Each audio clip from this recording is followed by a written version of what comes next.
KSRTC ജീവനക്കാർക്ക് 50 ലക്ഷം രൂപയുടെ ആരോഗ്യ ഇൻഷുറൻസ് പദ്ധതി പ്രഖ്യാപിച്ച മന്ത്രി കെ.ബി. ഗണേഷ് കുമാർ കൊല്ലം കെഎസ്ആർടിസി ബസ് സ്റ്റേഷനിൽ പുതിയ ബസ് ടെർമിനലിന്റെ നിർമ്മാണോദ്ഘാടനം നിർവഹിക്കുകയായിരുന്നു മന്ത്രി. കൊല്ലം അഞ്ചാലുമൂട് തിരുവനന്തപുരം പാതകളിൽ ആരംഭിക്കുന്ന 2 ഫാസ്റ്റ് പാസഞ്ചർ സർവീസുകളും മന്ത്രി ഫ്ളാഗ് ഓഫ് ചെയ്തു.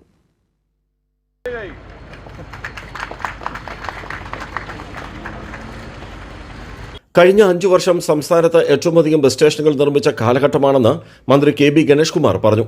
കൊല്ലത്തെ നിലവിൽ ഗ്യാരേജ് നിൽക്കുന്ന സ്ഥലത്ത് 15 കോടി രൂപ ചെലവഴിച്ച 2 ഭൂഗർഭ നിലകൾ ഉൾപ്പെടെ 4 നിലകളിലായാണ് പുതിയ കെട്ടിടം നിർമ്മിക്കുക. നിലവിൽ ബസ് ടെർമിനൽ സ്ഥിതി ചെയ്യുന്നിടത്ത് ഷോപ്പിംഗ് കോംപ്ലക്സ്, പഞ്ചനക്ഷത്ര ഹോട്ടൽ എന്നിവ നിർമ്മിക്കും. 8,906 രൂപ പ്രതിവർഷം അടച്ചാൽ ഓരോ ജീവനക്കാർക്കും അവരുടെ 4 അംഗ കുടുംബങ്ങൾക്കും 50 ലക്ഷം രൂപയുടെ സൗജന്യ ഇൻഷുറൻസ് ചികിത്സ ലഭിക്കുമെന്ന് മന്ത്രി യോഗത്തിൽ പ്രഖ്യാപിച്ചു. 8,906 രൂപ നിങ്ങളൊരു വർഷത്തിൽ ഈ ഇൻഷുറൻസുമായിട്ട് ബന്ധപ്പെട്ട് അടച്ചാൽ നിങ്ങളുടെ കുടുംബത്തിൽ നിങ്ങളുടെ ഭാര്യ അല്ലെങ്കിൽ ഭർത്താവ്, 2 മക്കൾ, 4 പേർക്ക് 0 മുതൽ 30 ലക്ഷം രൂപ വരെ 50 ലക്ഷം രൂപയുടെ ചികിത്സ ഫ്രീ ആണ്. കേരളത്തിലെ ഏത് മുന്തിയ ആശുപത്രിയിൽ നിന്ന് ചികിത്സിക്കാം.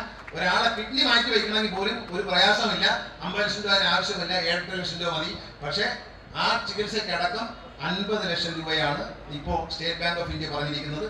അപകട മരണത്തിന് 1.15 കോടി രൂപയുടെ ഇൻഷുറൻസ് പരിരക്ഷയും ലഭ്യമാക്കും. കെഎസ്ആർടിസിയുടെ ഡിജിറ്റൽ വൽക്കരണ പ്രവർത്തനങ്ങൾ പൊതുജനങ്ങളിലേക്ക് എത്തിക്കുന്ന ഡിജിറ്റൽ ധവളപത്രവും ചടങ്ങിൽ പ്രകാശനം ചെയ്തു. നാഗർകോവിൽ, കളിയിക്കാവിള, കൊല്ലം അഞ്ചാലുമൂട്, തിരുവനന്തപുരം പാതകളിൽ ആരംഭിക്കുന്ന 2 ഫാസ്റ്റ് പാസഞ്ചർ സർവീസുകളും മന്ത്രി ഫ്ളാഗ് ഓഫ് ചെയ്തു. CPIM കൊല്ലം ജില്ലാ ആക്ടിംഗ് സെക്രട്ടറി എസ് ജയമോഹന്റെ അപേക്ഷയിലാണ് പുതിയ ബസ്സുകൾ മന്ത്രി അനുവദിച്ചത്. തന്റെ ജീവിതത്തിലെ ഏറ്റവും നല്ല കാലമാണ് കഴിഞ്ഞ 10 വർഷത്തെ MLA കാലമെന്ന് യോഗത്തിൽ അധ്യക്ഷനായിരുന്ന M. മുകേഷ് MLA പറഞ്ഞു. KSRTC CMD doctor PS Pramod Shankar തുടങ്ങിയവർ പങ്കെടുത്തു. രാജ്കുമാർ, കൈരളി ന്യൂസ്, കൊല്ലം.